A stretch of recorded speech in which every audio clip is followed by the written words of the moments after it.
So you just handle that old hamster wheel, eh? You focused outward. Now let's deal with the same thing, slightly different flavor. So the danger is still real, but the stakes are less. How about this? There's no fists, no flying chairs, just one mouthy moment where someone's poking your line and thinks they'll get away with it. The price here is embarrassment, shame, not knowing what to say, being tongue-tied, freezing.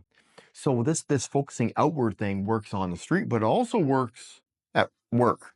So we all know the feeling, eh? The little dig, the nosy question, the clumsy innuendo. And then what happens? Your brain hits pause, your tongue goes missing in action, and you stand there like a deer caught in your own headlights. So no more. Okay, here we go. Step one. Same trick as before. So you look out, not in.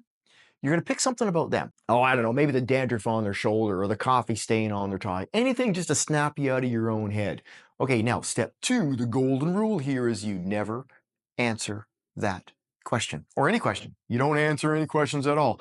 Hey, you don't feed raccoons and you don't feed invasive questions. Instead, what you can do is you're going to bounce it back like you're playing hot potato. Do we still do that anymore? So it's like, hey, the question comes, why do you ask? Hey, what's behind that question? Would you ask your mother that same question?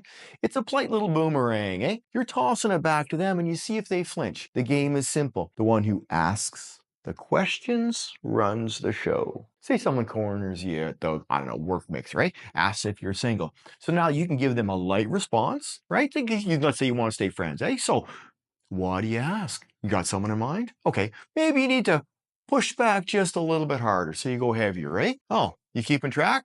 That's sweet. Why? How about the classic? This one. This one's good. How old are you anyway? Light response might be old enough to know better. Why? Medium response, maybe you push back a little bit harder. How old do you think I was when you cooked up that question? Okay, what if you go heavy, eh? Do you always quiz people like that or just me? So you got these different levels, right? So you never answer the question. How hard you toss that hot potato back to them is up to you. How about this one? How much money do you make? Light response might be enough to hire someone to answer that for me. You want their card? Heavier response might be, is this your subtle pitch for a loan? See what I'm doing here? So how about this? Are you seeing anyone? Light response. Why?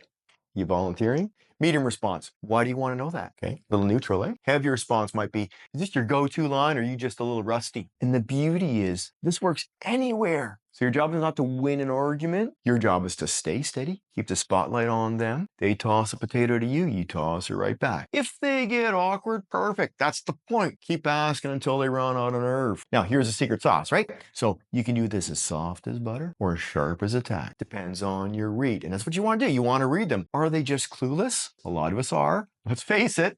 Or is there something more sinister going on? So you get to test it. Seems like you're fishing for something. What are you really after? What do you really want to know? Is there more to that question you want to explain? So no lectures, no apologies, no monologue, just loop those questions. Hey, practice when you don't need to. Next time that you feel a freeze coming on, eyes up, tongue ready, question loaded, focus outward to unjam the mind, hold the line, keep it simple. Tough, human. Good, good, good. Okay, let's get you another tool.